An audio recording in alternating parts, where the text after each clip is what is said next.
There are 7.6 billion people in the world today. 2/3 are in the working ages, usually defined as those between ages 15 and 64. Children ages 0 to 14 and those ages 65 and older make up 1/3.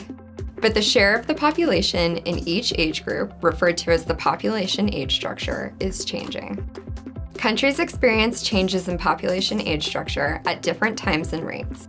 But whenever and however age structure changes occur, they have important social, economic, and political effects. Since 1960, the share of children ages 0 to 14 has declined from 37% to 26% of the total population.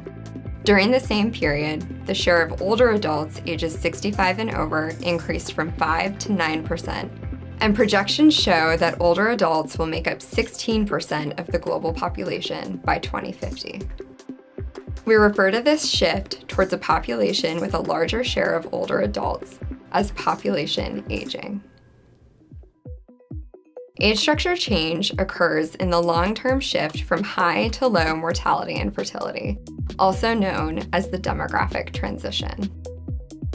With fewer births each year, a country's young dependent population shrinks relative to the population of working-age adults. The decline in the child dependency ratio creates a window of opportunity for countries to increase investments in social and economic policies that fuel economic growth.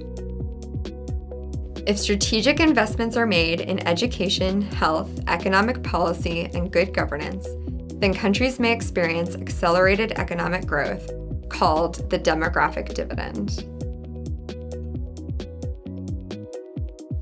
In sub-Saharan Africa, most of the population is still very young. Today, 43% of the population is under the age of 15. By 2050, we project that this share will decline to 33% of the population. Investing in the health and education of this youthful population is critical for countries hoping to achieve the dividend. As populations proceed through the demographic transition, fertility continues to fall, life expectancy increases, and the population ages. Countries then face the challenge of meeting the increasing medical and long-term care needs associated with the growing population of older adults.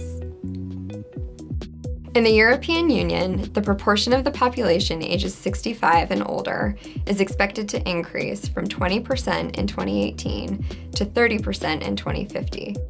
Between 2016 and 2050, the number of pensioners ages 65 and older is expected to increase from just under 83 million to more than 122 million.